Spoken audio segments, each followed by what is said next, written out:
Okay, now that we have Kali Linux installed, I want to give you a basic overview of this operating system in this lecture so that you're comfortable with it, and we're going to be using it throughout the whole course, so everything is going to become easier for you as we go through the course.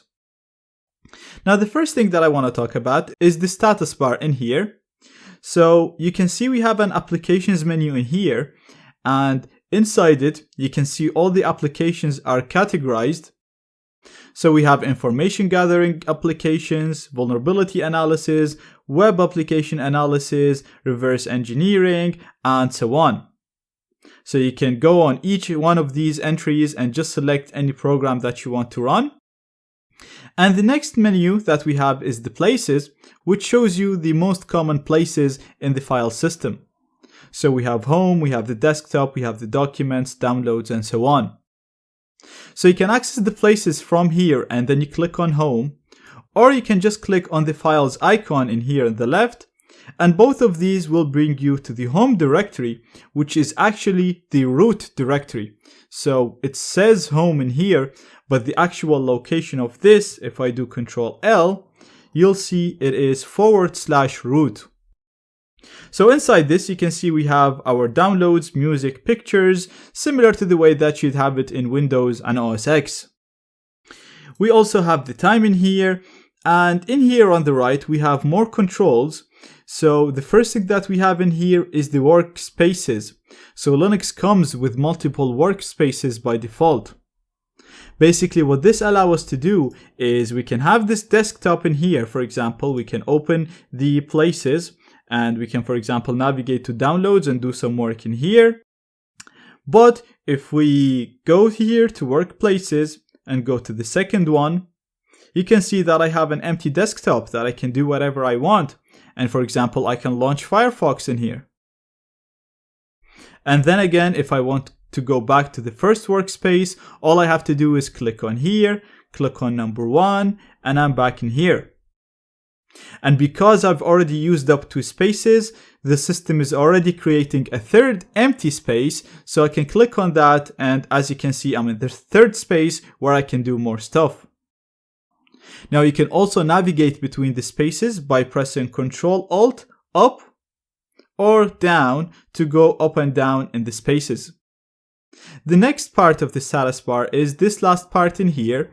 And if you click on it, basically the first thing it'll allow you to do is control the sound. Next, you'll see your connections. So as you can see right now, and as I showed you before, this is showing up as if we're connected to a wired network because I configured this network to use a NAT network. If you have a wireless adapter connected to this computer, you should be able to see it here. If you don't see it, then follow the link in the resources of this lecture to see how to properly connect your wireless adapter or any USB device to a virtual machine. Now I should note, you can only use external USB adapters in order to access Wi-Fi networks from Kali. You cannot use the built-in Wi-Fi card. But Kali should have internet connection anyway because it is configured to use a NAT network, and as you can see in here, it's telling me my wired is connected. So if I actually go down to Firefox, I'll close this. And if I just go to google.com, you can see it is connected to the internet. So let's go back to where we were. And if we click here, we also have the battery settings, the user settings. You have this button to turn off the machine. This is to lock the machine, and this will show the preferences where you can modify the preferences of the machine. So you have Bluetooth, Wi-Fi, change the background, change the languages, and so on. So you can spend some time getting familiar with this. It's very easy and very intuitive. Same goes to the file manager in here, very intuitive. Double click to go in. You can right click and archive and extract here to uncompress it. You can navigate throughout these files by clicking them, and then you have the trash here, which contains the deleted files. Now we also have the dock in here, which contains the favorite applications, and you can also access all the other applications by clicking on this icon right here, the show applications, and this will show you a menu with the most frequent applications. And then if you click on all, it will show you all the available applications.